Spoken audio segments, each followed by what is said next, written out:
Hi friends, welcome back to our channel Shashwat 369. ఈ రోజు మనం తెలుసుకోవాల్సింది యూట్యూబ్ లో ఐకార్డ్స్ అంటే ఏమిటి, ఐకార్డ్స్ యొక్క ఉపయోగాలు ఏంటో తెలుసుకుందాం. ముందుగా మీకు తెలుసుకోవాల్సింది ఎండ్ స్క్రీన్స్ యొక్క ఉపయోగాలు ఏంటి, ఎండ్ స్క్రీన్స్ ఎలా పెట్టాలి ఏంటి అనేది డిస్క్రిప్షన్ లో లింక్ లో పెట్టాను, వీడియో చేశాను. దాని యొక్క లింక్ డిస్క్రిప్షన్ లో ఇస్తాను, వెళ్ళి చూడండి. యూట్యూబ్ యొక్క ఐకార్డ్స్ యొక్క ఉపయోగం ఏంటో ముందుగా తెలుసుకో. ప్రతి యూట్యూబర్ కూడా తెలుసుకోవాల్సిందని, కొత్తగా యూట్యూబ్ ఛానల్ స్టార్ట్ చేసే వాళ్ళు ఈ ఎండ్ స్క్రీన్స్ కోసం, ఆ ఐకార్డ్స్ కోసం తెలుసుకోవాలి.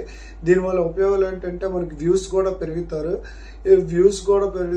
అలాగే ఈ ఐకార్డ్స్ అనేది ఏ విధంగా పెట్టాలి ఏంటి అనేది మీకు చూపిస్తాను. నేను ల్యాప్టాప్ లో చేసి చూపిస్తాను. అదే మొబైల్లో కూడా సేమ్ ఇదే ఉంటుంది. గూగుల్లోకి వెళ్ళి యూట్యూబ్ ఓపెన్ చేసి 3 డాట్స్ వస్తుంది. దానిపైన డెస్క్టాప్ మోడ్ లో పెట్టుకున్నట్టయితే సేమ్ యాజ్ నేను చెప్పిన విధంగానే మీకు కూడా మొబైల్లో అవుతుంది. గూగుల్ ఓపెన్ చేసి యూట్యూబ్ ఓపెన్ చేస్తాం. అక్కడ మన ఛానల్లోకి వెళ్ళి యూట్యూబ్ స్టూడియో అని ఉంటుంది. యూట్యూబ్ స్టూడియోకి వెళ్ళి ఓపెన్ చేశాక ఈ విధంగా డాష్ బోర్డ్ అనేది ఓపెన్ అవుతుంది.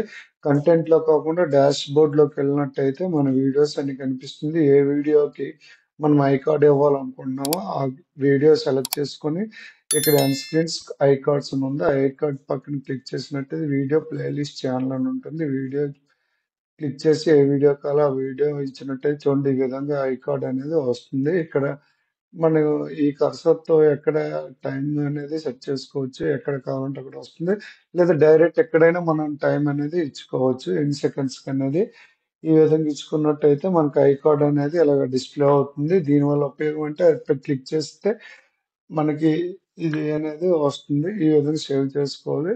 సెకండ్ వన్ ఇంకోటి టైప్ ఎలా చేసుకోవాలంటే డాష్ బోర్డ్ ఓపెన్ చేసి వీడియో సెలెక్ట్ చేసుకుని డైరెక్ట్ ఎడిటర్ లోకి వెళ్ళి ఇక్కడ ఎడిటర్ లో వెళ్ళాక గెట్ స్టార్ట్ అని కొట్టాక మనకి ఇన్ఫో కార్డ్స్ లో ఇక్కడ ఉంటుంది. ఇన్ఫో కార్డ్స్ పై క్లిక్ చేశాక మనకి దాంట్లో కూడా video, sub title, playlist, channel list వస్తుంది. ఏది కావాలంటే అది ఇచ్చుకోవచ్చు. మన వీడియో ఇస్తున్నాం, వీడియోకి ఇచ్చాక ఐ కార్డు ఈ విధంగా వస్తుంది. ఇక్కడ చూడండి, ఇది కూడా సేమ్. ఇక్కడ వీడియో కార్డ్ అని ఉంది కదా, ఇక్కడ టైం అని ఇచ్చుకోవచ్చు. లేదా ఈ కర్సర్ తో మనకి ఎన్ని సెకండ్స్ కి అయితే ఇది కావాలో, డిస్ప్లే కావాలంటే అది సెకండ్స్ కి అయితే ఇవ్వచ్చు.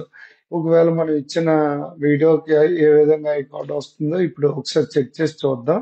చూసాక మీకే అర్థం అవుతుంది. దీనివల్ల ఉపయోగం ఏంటంటే ఆ ఐ కార్డ్ పై మన ఛానల్ యూఆర్ఎల్ ఇచ్చినా సరే, లేదా వీడియో తాలూకు ఇది ఇస్తే దానిపై క్లిక్ చేసినట్టయితే మనకి వ్యూస్ పెరిగే అవకాశం అయితే ఉన్నది. ఇదిగోండి, శాశ్వత్ 369 వర్క్స్ 369 లైవ్ అని ఉంది. ఈ వీడియో మీకు నచ్చినట్టయితే లైక్ చేయండి, షేర్ చేయండి, సబ్స్క్రైబ్ చేయండి. Thank you for